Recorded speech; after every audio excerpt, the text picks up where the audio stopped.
Muhammad Adi Azri and I'm from Taman Melati, Kuala Lumpur.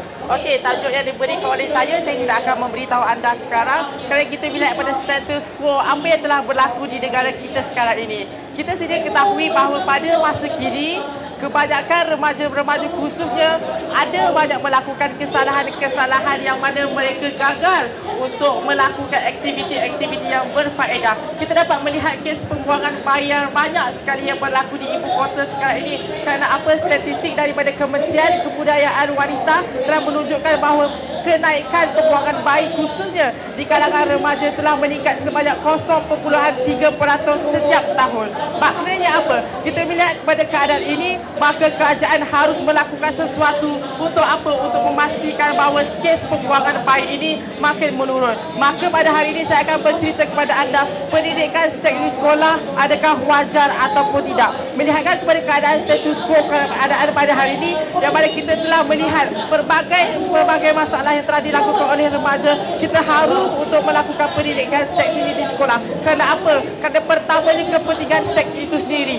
Yang pertamanya kita sedia ketahui, pada hari ini masyarakat khususnya budak-budak ataupun orang remaja tidak mengetahui seks di sekolah lagi. Kenapa mereka tidak terdedah kepada isu-isu tersebut? Kerana pada masa dulu kita menganggap bahawa perkara ini hanya perlu diketahui oleh orang yang dewasa saja.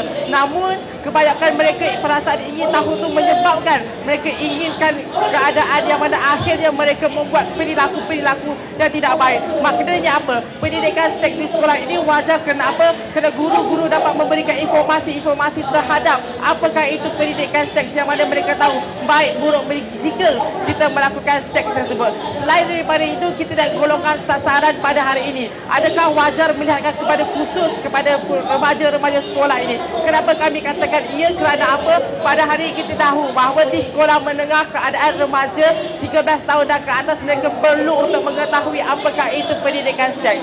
Jika mereka mengetahui pendidikan seks itu, maka mereka akan dapat mengenal pasti apa yang perlu mereka lakukan dan apa yang mereka tidak perlu lakukan. Kerana apa? Pada hari ini kita dapat melihatkan bahawa remaja kita khususnya lelaki, mereka inginkan keadaan yang mana akhirnya mendapat kepada kejayaan-kejayaan yang dapat kita kecapi. Dan seterusnya isi saya ketika melihatkan kepada peningkatan masalah seks khususnya di kalangan remaja kita pada hari ini.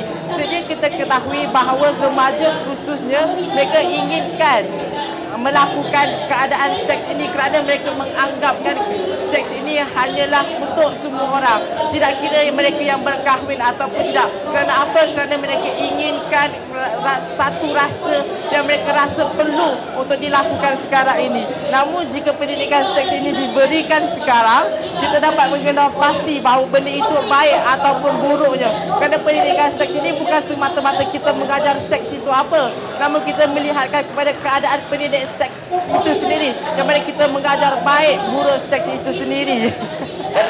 Kerana apa? Pada hari ini kita dapat melihat jika kita melakukan pendidikan seks tanpa kita mengetahui keburukannya, akhirnya kita lihat Malaysia sekarang ini keadaan peningkatan kes pembuangan bayi khususnya di kalangan remaja makin meningkat dari hari ke hari. Dan untuk itu kerajaan harus lakukan sesuatu untuk memastikan keadaan ini tidak berlanjutan lagi. Dan untuk memastikan keadaan itu tidak berlanjutan, maka kerajaan harus melakukan pendidikan seks khususnya di kalangan remaja-remaja kita pada hari ini, yang mana pendidikan seks itu harus dilakukan bagi mereka yang telah pun berdarjah 4. Kerana apa? Bak kata pepatah, melentur buluh biarlah dari rebungnya. Jika kita melentur mereka daripada kecil, kita bagi tahu apakah itu pendidikan seks, kita bagi tahu apakah itu keburukan seks, kita bagi tahu apakah yang akan berlaku jika kita melakukan seks tanpa kita berkahwin lagi, dan kita bagi tahu mereka apa kebaikan seks ini bila kita lakukan selepas berkahwin. Nescaya kita dapat mengurangkan kadar jenayah khususnya di kalangan remaja, yang mana kes pembuangan bayi pada hari ini makin lama makin meningkat. Adakah kita mahu anak-anak bangsa kita pada hari ini yang mana menginginkan kedamaian dan juga kemakmuran akhirnya mereka hancur disebabkan oleh tahap pendidikan seks yang rendah ini? Kita tidak mahu melihat anak bangsa Malaysia kita pada hari ini kehilangan nyawa, dan kita tidak mahu keadaan ini terus berlanjutan. Assalamualaikum dan bye-bye.